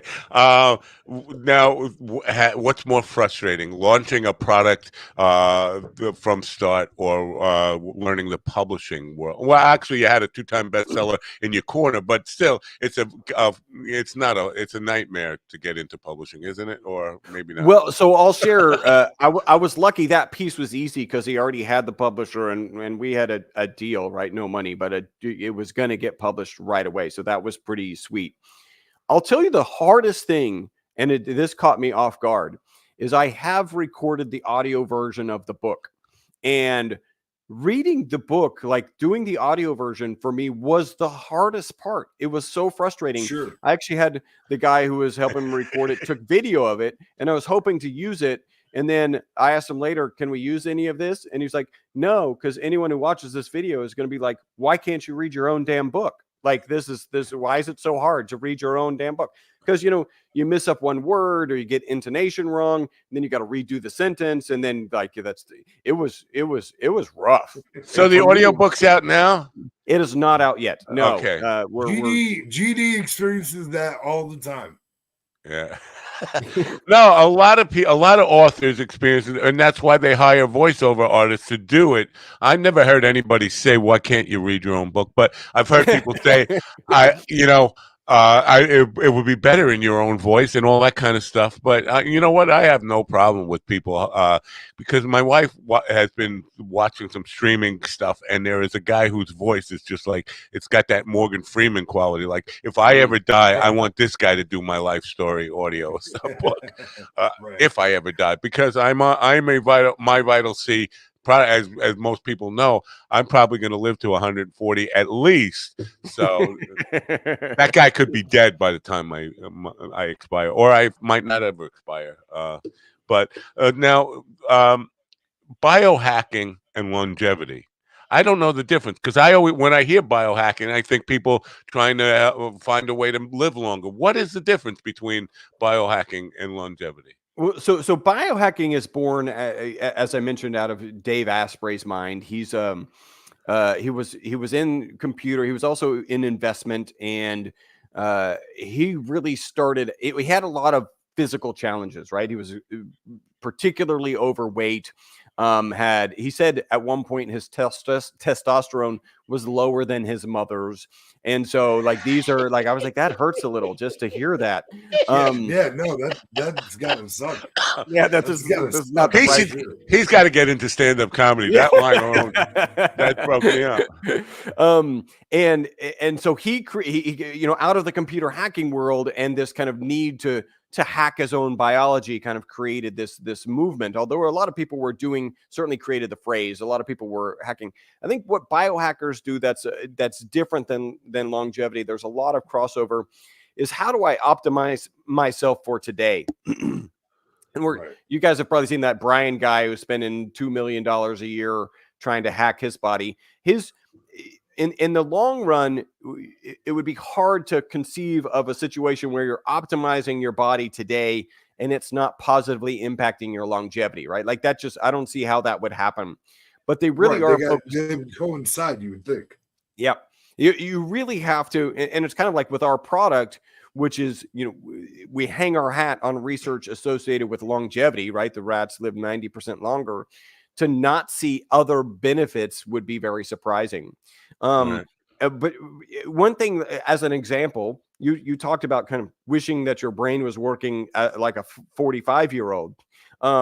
Like that's some of the stuff that they're doing. That's some of the hacks they're looking at. Those are called nootropics. Those are for the brain, supplements and even medications that can help you. I think they would actually throw Adderall in as a nootropic. But yeah, so I think biohackers are focused on how am I optimizing today for whatever I want to accomplish and feel today. And then longevity really incorporates a lot of that, but is more focused on kind of the longer term. All right. Now the summit, that's wrapped up. You're done with the summit? No, they can still get to it. So there is a webpage for the book, and it's called livelongerandbetterbook.com. And then there is a prominent link on that page to the summit. The summit is absolutely free. So you just give your name and your email address. And you can see all of these 55 interviews. We're releasing 8 interviews per day. If you do happen to miss them or whatever, for $100, you can, get unfettered access to all of the videos. And that is available today. It actually started yesterday. And so you'll have 8 videos today and 8 tomorrow, 8 the next day. So it's free and available. Wow. So it seems like a lot of content to absorb in a short period of time. And I've talked about this, and it could be part of aging and cognitive decline too, is that I really need to, I'm finding more and more, I need to break things down into small chunks to learn anything these days. And I'm wondering if that's part of aging or not, but Well, that is the optimal way. There is a band. If you study for 15 minutes or whatever time you study, you actually remember the beginning piece and the end piece better. And it is Right. true that if you just make the pieces shorter, right, with some sort of break between, you remember the end piece and the beginning piece better. Well, now if it's all the same thing, then you're Right. remembering it better. Yeah, very A cool good stuff. way to do that is to actually, like, if you plan out your multitasking in those kind of chunks, in like 20-minute chunks. I'm going to do this for 20 minutes, and then I'm going to move to another task for 20 minutes, and then I'm going to go back to this. Like, that's the kind of thing he's talking about. And you get much more focused and targeted for those chunks of time, and you'll retain it better. Yeah. So for let sure. me guess, you break it down between smoking pot, masturbating, and comedy, and then you just do those three. And It's a like, cycle. Yeah. It's it's a quite enjoyable cycle usually, really. okay, uh, I do want to add one thing about the book.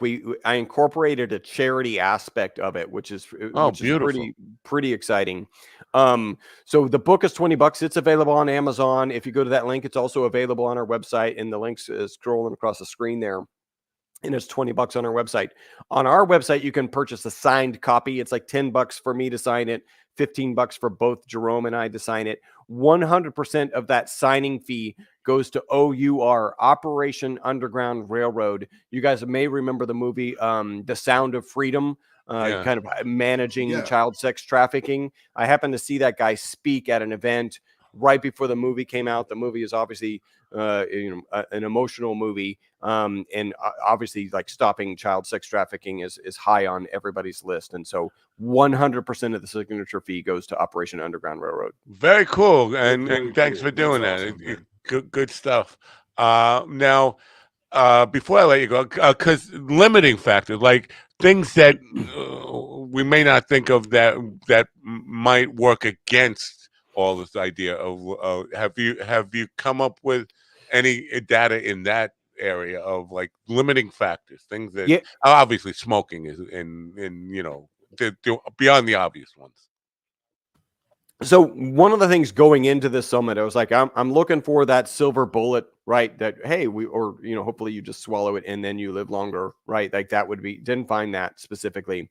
I think that we're going to have a lot of things that will be beneficial and will be as simple as swallowing a pill in a surprisingly soon future. I was also looking for, like, what is this thing that if we've got the concept that we can live forever, is there something they're like, yeah, but we're gonna have to overcome this thing? And I think the thing is actually stem cells. So I interviewed two stem cell experts. One of them from the perspective of the classic extract some stem cells, centrifuge them down, re-inject them into the particular locations that you're trying to deal with something. And then another one who actually has a supplement that causes your own stem cells to be released into your system. Now, stem cells are the repair mechanism. As an example, every muscle cell in your body is replenished every 30 days. I'm sorry, 90 days. So every 3 months, every cell has been broken down and replaced by a stem cell. And so if you're trying to heal things, you can imagine having more stem cells in your body released into your body, very beneficial. In that conversation, his name was Christian Drapeau. We started talking about where stem cells come from, and they actually come from red marrow in your bones, right? In your bone marrow. And it turns out that red marrow shrinks. By the way, there's no indication that his supplement causes it to shrink faster, but it just shrinks chronologically. And as that happens, you can imagine if you don't have stem cells to replenish your cells, like, you're not going to last much longer after that point. And so, there are some solutions that we even have today that could potentially work, which is kind of growing your own stem cells outside your body, and then maybe some sort of dialysis process where you're getting stem cells injected every day. But that seems, in my mind, to be the big limiting factor in kind of longevity. You guys remember the lady's name? We had a lady on with about stem cell stuff. She had a thing where you put a reflector in your skin, like a light reflector that increases your stem cell Release, manufacturing within your yeah. body. it sounds like some of that stuff, but I can't. And you know what? Because I have cognitive decline, I can't remember her name. I remember your name, and it's been 3 or 4 years since you've been on the show. She was just on like 2 months ago. I can't remember. Good. I got in under the window. Yeah, you did. You got locked into that memory chamber, that instant recall chamber. Maybe because I had so much fun trying the product every day for I think 3 months or whatever it was. But yeah, so no, you're not forgettable. I tried. I That have is a question that's kind of like left field. I recently saw a movie about biohacking. I watched it on, I think it's either HBO or Showtime or something. And one of the things that was apparent was that at least the people that they chose to put in this movie, all of the quote researchers, almost all of them had like body piercings, tattoos, horns, fangs, things that they've literally modified their bodies in addition to the fact that they're doing research. But you come off as so not one of them. So when you're doing your tours and stuff, are your groupies the people with the horns and the fangs and the tattoos, or are they suit and tie type like yourself? He's not a suit and tie type. Look at him. He's got a lab coat on and no tie. He's got one in the closet. He's a closeted suit and tie guy. All right. yeah. So I think the show that you're talking about was on Netflix. Was it a while ago or was it recently? I saw it recently, but I don't know how old it is. I think there was one. I think it's pretty recent because the guy, it was about the death of a guy who was like a financier. He died in a deprivation tank. Wow. That's weird. He basically was like a money guy for a lot of these other people who were doing research. Like one was in research into AIDS, HIV rather. And so there were different types of body hacking or biohacking researchers. And this one guy who died, he basically was a money guy, but he died in a deprivation tank recently. Wow. Yeah, so I'm not sure that I saw that. There was one on Netflix a while back, and they were injecting people with CRISPR modified genes, which is not recommended. And yes, they did yeah. that in this. Okay, so maybe it is the same, and I think I remember them. Yeah, a lot of them were pierced and whatever. I'm happy to have those groupies. Like they're interesting to look at, right? They're fun people to be around. But it really runs the gamut. Like we've got. I mean, if we're really honest, most of the traditional medical community is not really on board with this stuff yet because it seems to be solving a lot of the problems is kind of the mindset. Right. I think it's less of that. I'm very altruistic. I think, they've invested significant money game. Yeah. And they've invested significant money and time into that. And so they're doing the treatment game. But you look at like Dr. Gundry, he retired from, he was a pediatric thoracic heart surgeon. Like you don't step down from that. Like, it's just too lucrative. Like, how do you step down from that and you get used to a lifestyle? But he actually did share. His wife was not on board with him stepping down at the time. But once you got your third Lamborghini, what's there? You might as well. Yeah, yeah. Well, yeah. I'm not there yet. I'm working hard, but I'm not there yet. I just want to say that the price of a Lambo from the time you were 14 years old till now has gone up exponentially. So it's about 250,000 now. That's all. But I think, yeah. That's true. No, yeah. You get into the McLarens. Yeah, basically, you still have to open the door to look out the side to back up because when I was in the 70s, you couldn't drive back. Oh, yeah, there's no window. Right, there's no window. If you wanted to back up, you had to open up and look outside. You couldn't look into the glass. No window and no camera. Right? Like, how dependent are we on cameras today? Like, if I get in a car without a camera, I don't do honey, get in the back. I don't know where the back of the car is. I agree. Now, the book is called Live Longer and Better. There's a website for the book itself. What is it called? It's livelongerandbetter.com. Is that? It's livelongerandbetterbook.com. livelonger-and-better-book.com. I will put that in the description, or you can just go to myvitalc.com, check out the product, and the book link is directly there, and you can get the signed books, which will help the charity cause. Either way, we wish you great luck and success with the book, and it's great to have you back here again. See you again, and thanks for coming and getting up and being part of the show this morning. And Thank you so much. with the insanity of what this is. And nice to meet you guys. This was awesome. This wasn't harder, so good. Thank you. I appreciate that. It was definitely more fun. All right. Well, be well and great success, man. And you're welcome back anytime. You know that. So thank you so much. Bye for now. Chris Burris, SES Research. Why are we in this on? That's a better mode, but except get up there. Okay.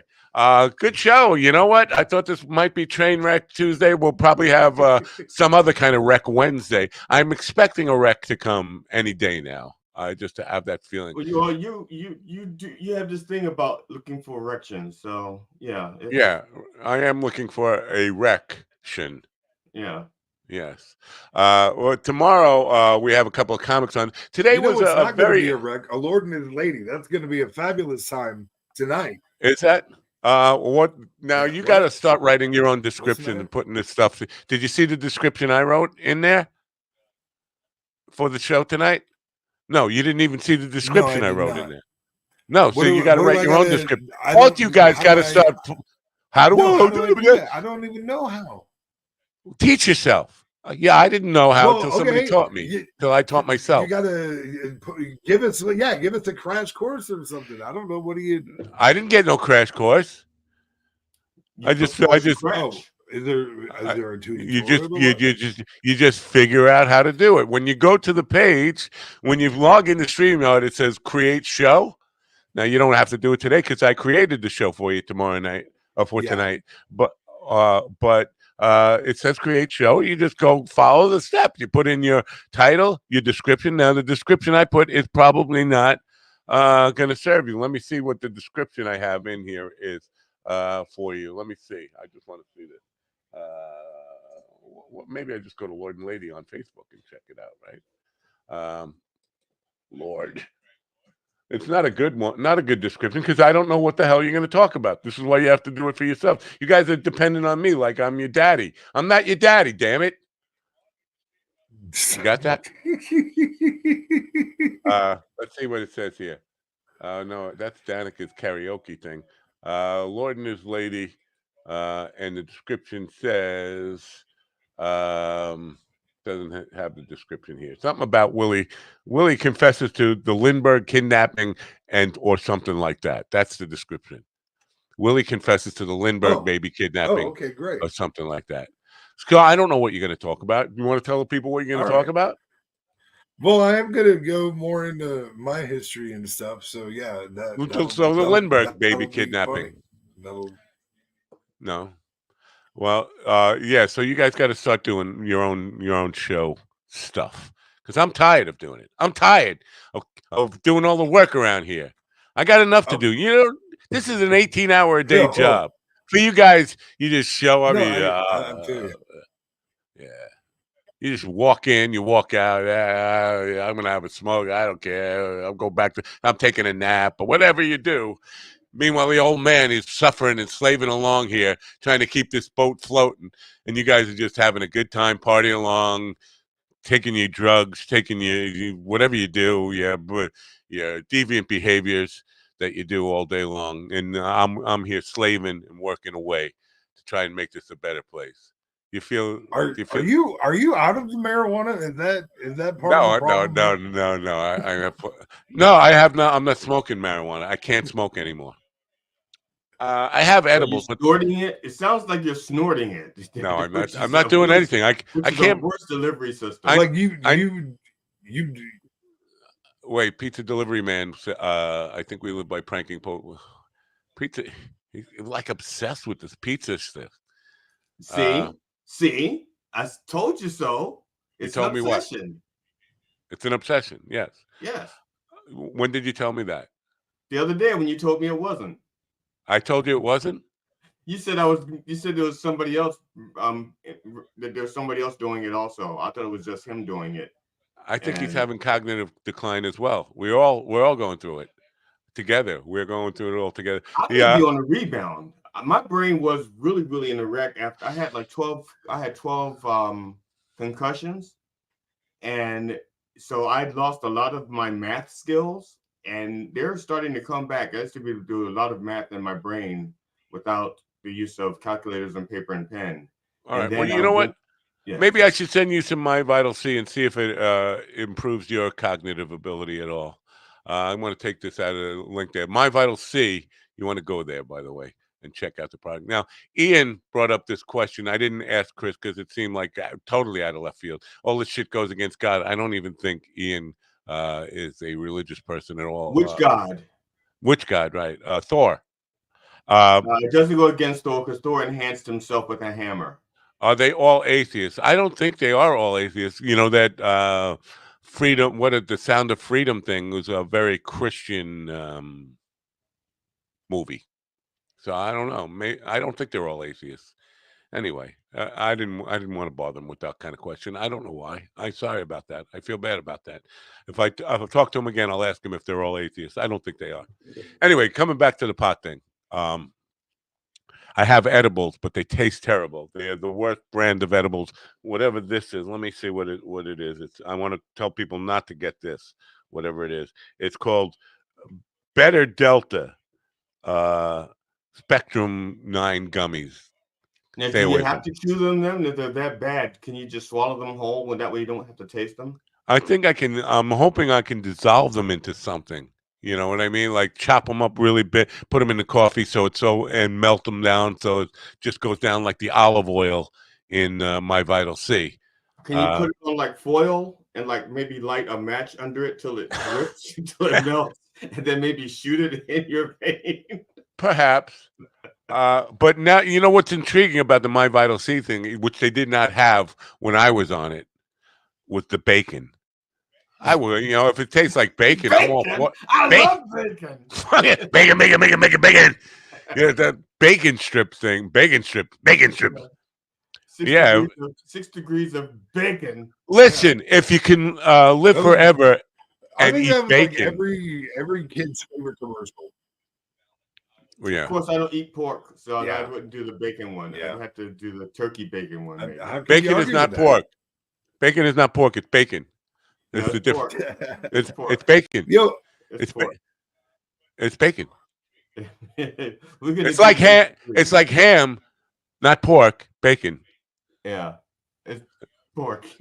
bacon. The thing is, maybe this should be the selling point, because living forever might not be all that attractive to a lot of people. But what if you could eat bacon forever? I think people would go for it. So that's why I said Burgess Meredith is all of the Muslims and Orthodox. That's my Jews. old person. That's who I want to be. Eating a plate of Burgess bacon. Meredith he was eating bacon every day. No. So the character he played in Grumpier Old Men. He played Jack Lemon's dad. And he he touted how he outlived all the health professionals by smoking, drinking, and eating bacon. Because he was spitting lightning, crap, and thunder. No, that was a different Burgess Meredith. That was Mickey. That was he was just bad. I don't remember his name ever being really mentioned. Penguin Gustafson, Mr. Gustafson. But, he was also the original Penguin in Batman, the TV show. Yes, he was. Yeah, that is true. And he he was in a Rod Serling Night Stalker that was it still haunts me today about rats, gigantic rats coming to get him. Anyway, they weren't on my. Whenever I think the rat movie that scares me is Willard. You ever seen Willard? Yeah.